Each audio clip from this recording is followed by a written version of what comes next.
You're not going to want to hear this, but this is something you need to hear. It's kind of harsh. But they were supposed to hurt you. And you were supposed to sit in your pain for a little while. Not because you deserved it or as a form of punishment or anything, but because it's the only way that you could shake that old version of you that actually thought the bare minimum could ever be considered effort. You needed that to wake you up. Because if you didn't, you would never grow and become the person that you're supposed to be. So it had to happen. So the reason why I'm playing this is because I think it's relatable to almost everybody out there. See, in most cases, we get in relationships and we feel like they hurt us, whether they left us or they did something and we're still with them. In most cases, they didn't hurt us. They triggered us. And there's a difference. See, in most cases, we're not really getting hurt anymore because we've been through so many different experiences where it's just an experience that's happening again. You know, sometimes you may look at things and say, why does this keep happening?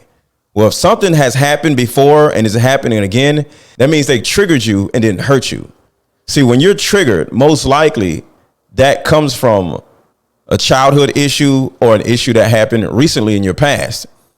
And that feeling hurts so bad because it happened again. And it scares you because you're like, oh my God, why am I feeling like this again? So the key word is again. So that particular person isn't the culprit, isn't a bad guy. Your interaction with that person is actually showing you that there's something going on in your past that you have not healed from. Because we can run around for the rest of our lives saying that somebody hurt us. But if you just think about it, these feelings have been there inside of us for decades. So did they really hurt you? No. Follow the trigger. Find out what triggered you and then trace it back to when it happened for the first time. And that is actually your answer. See, when we get triggered, it's usually something from our childhood and we actually regress. There's something called regression. And when we actually regress, that means somebody says or does something that takes you back to your childhood. And now you're that little boy or little girl seeing what a parent or a guardian said or did to you. And now you feel unloved, unprotected, abandoned, and it hurts. But the person that you're dating triggering you can actually be a good thing, because it's almost like driving a car, right? And you hear a noise, but you don't know what it is. So you take it to the dealership and tell them about this noise that you hear. And of course, they give the car back to you and say, I didn't hear it. And you're sitting here like, okay, until something pops, until something busts, until something leaks, or until something starts smoking, you may not ever know what the problem is. But when there's a pop or a bust or something's leaking or something's smoking, now you could take it straight to the dealership and show them what the actual problem is. And now they can actually fix it. The same thing goes with our triggers, our trauma. It takes another person to cause us to be upset to the point where it brings you back to that first time it happened. Now this is your opportunity to go to a therapist or sit down with yourself and think about what actually was going on before this person. So getting triggered is actually a part of the process. If somebody pulls away from you and you feel abandoned, that person isn't the culprit. The abandonment is the culprit. See, it's not the person, it's the feeling. See, too many of us are victims of other people when we're actually victims of our own selves. We're victims of our own fears. And we just don't want to get hurt again. But being hurt is a part of the process. And I know that sounds crazy, but I need you to go out and get hurt again and learn more about why and how you're getting hurt. And I'm not saying just get in different relationships and just get your heart broken. But like I said, most of the time, it's not our heart being broken, it's our narrative being broken or us being triggered. So two things. One, if you want to get married, you want to settle down, you want to do all this other stuff, the first thing you have to work on is with you. Because if somebody pulls away from you or you get scared and you run from another person, because that's another thing, a lot of people self-sabotage their relationships because of fears. So it's not always the other person hurting you. Sometimes you hurt yourself, but the trigger came and you ran. Deal with the trigger. So let's go a little deeper in this. When you deal with regression, that means somebody said or did something that is so triggering where you literally go back to when you were 9 years old or when you were 12 years old. And now you're sitting there as that 9 or 12-year-old seeing or hearing the thing that actually hurt you all over again. And it's scary. You're literally experiencing your childhood all over again. And you actually turn into a child emotionally. When you got hurt the last time, how did you respond? Most likely, you either withdrew immediately, because that's how you were as a child, or you actually acted out, because that's what you did when you were a child. Once this happens, just like I said, when you take the car to the mechanic and you just hear noise, the mechanic isn't going to be able to tell you what's wrong. But when you get triggered, that means something popped. That means something is leaking. That means there's some smoke coming from the radiator. And now you're able to finally figure out what the actual issue is. We got to stop running from men or running from women and dealing with our issues. We can't keep running from people. They did not hurt you. They just triggered something that is already there that you keep running from or suppressing.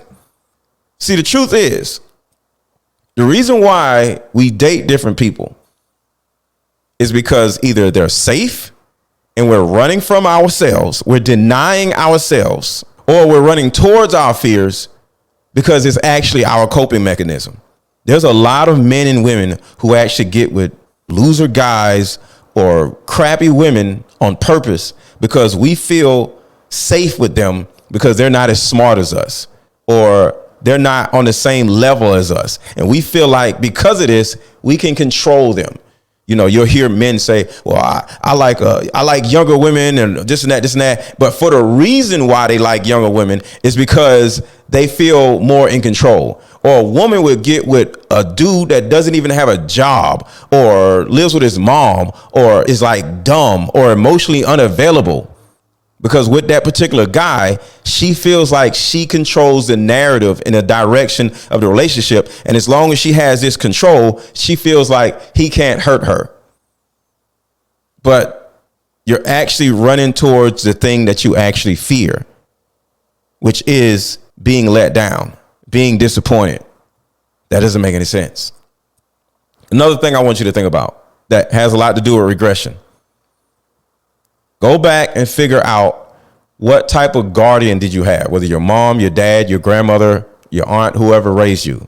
Was your guardian an ignoring type of person or were they an engulfing type of person? And let's just look at moms real quick.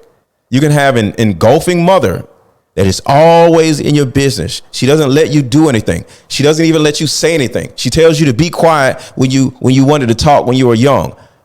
You always felt silence. You were always told that you can't do this, you can't do that.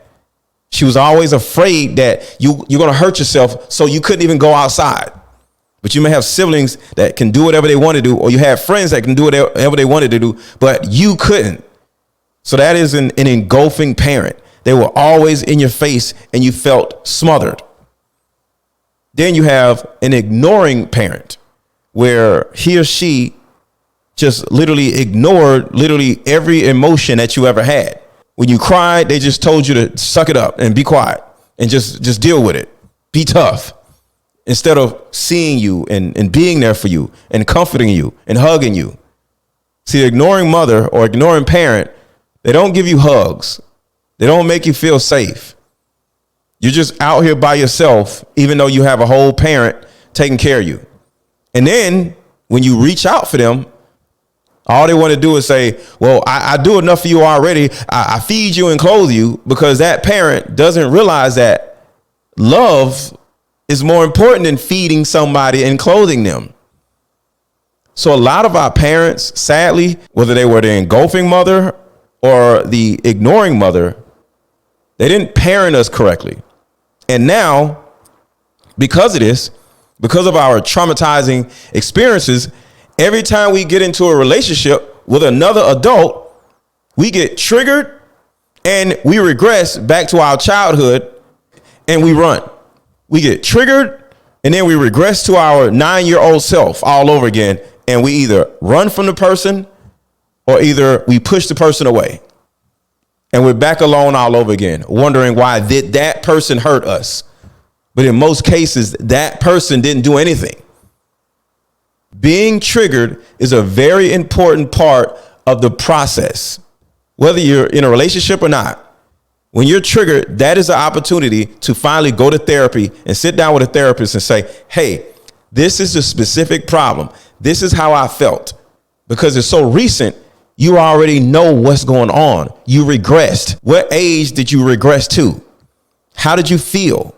Look at your birth order, because your birth order may have a lot to do with how you responded when you regressed. If you were the oldest child, there's a possibility that you engaged too much and you lashed out at them and you did a lot of finger pointing at them, because that's what you did to your siblings when you were young. If you're an only child, you probably victimized yourself and you looked at the person like, hey, how dare you hurt me? What is wrong with you? You're a terrible person. Because that's what happens when you regress and you're an only child. Because when you're an only child, you're used to getting all of the attention and you're used to things going your way. So when something doesn't go your way, you literally start feeling like, how dare this person hurt me? If you're a middle child, you just simply shut down and you're just numb to it. And the other person wonders what's wrong with you. And then they leave because you've gotten numb to a situation. So all of these factors have one particular commonality that's important for you to remember. Your childhood. You regress back to when you were little and you experience the same feeling that you experienced when you were little. So with all that being said, that person in front of you is not the problem. The person behind you that you've been running from all these years is the actual problem. So when you get hurt, just understand, did this person hurt me or did they trigger me? Now, if it's physical, that's totally different. I'm not talking about that. I'm talking about emotions. Once you realize like, okay, they triggered me. Now you say, what did they trigger? You figure that out. Then you say, how did I respond? Did you pay attention? Did you withdraw or did you engage? Did you withdraw too much? Did you engage too much? Did you do a lot of finger pointing? How dare you do this to me? Or what's wrong with you? Or did you become numb and feel like, here we go again? All of these are childhood responses. These are trauma responses. Now, should you stay with this person? It's up to you. My whole point is they aren't the one that actually hurt you. They're triggering something inside of you that is calling for you to go sit down with a therapist and talk about these things. So if you're dating somebody or in a relationship and they really triggered you and you feel real hurt, it's okay. Go to that person and say, hey, I need some time to figure this out. You triggered something inside of me and I need to go find out why it's still inside of me, why I haven't let this go yet, and go sit down with a therapist. Because like I said, going to a mechanic, just hearing a noise is the most annoying thing in the world, because that mechanic is going to give your car back and say, I don't know what you're talking about. I don't know what's wrong. But when you get triggered emotionally and you revert back to your childhood and you regress, that is the opportunity to find out specifically what the problem is. Just like with your car. If you start getting an oil leak or something starts smoking or something pops, That is the opportunity to go to the dealership and say, this is the problem. You see it? You see it? You see it? And now they're going to actually fix it. So these are opportunities that you're actually running from, not relationships. Stay in a relationship. Go after the opportunity. We as men and women have to stop self-sabotaging these relationships. Stop running from somebody that could actually be the one for you simply because we don't want to face ourselves when we were 9 years old, when we were 12 years old, when we were 6 years old. We can't keep running from our demons. We're going to be alone for the rest of our lives. So the next time something happens, talk about it if you can. And if you can't, just let them know like, hey, I need to go talk to somebody else. But talk to somebody. And if you're scared to go to a therapist, talk to your mom. Talk to your dad. And if you can't do that, I am a coach. I'm putting myself at the bottom because therapy is the main thing you need. But I'm a coach. I have a link under this video for you to book a one-on-one with me. I'll pin the link in the top of the comment section. I can help, but I'm not a therapist. I always tell people, go seek therapy. But some people don't want to do that. The person that you're dating did not hurt you. They triggered you. And this is an opportunity for you to finally learn from your triggers so you'll never have to run from another relationship again, because you finally are bold enough and brave enough to stand up to the person that originally hurt you in your childhood. Let me know what you think in the comments. Was this helpful? And let's do this. In the comments, explain what your trigger actually was in your last relationship. How did the last person hurt you? And what happened? Did you stay with them, or did you run, or did you actually go get therapy and deal with it? Tell me what happened in your last relationship. And we're not talking about cheating or anything like that. I want to know what happened in your most recent relationship that made you end it. Was it because you were triggered and you couldn't deal with it? Or was it because they actually did something? Let's talk about it in the comments. I'll talk to y'all later.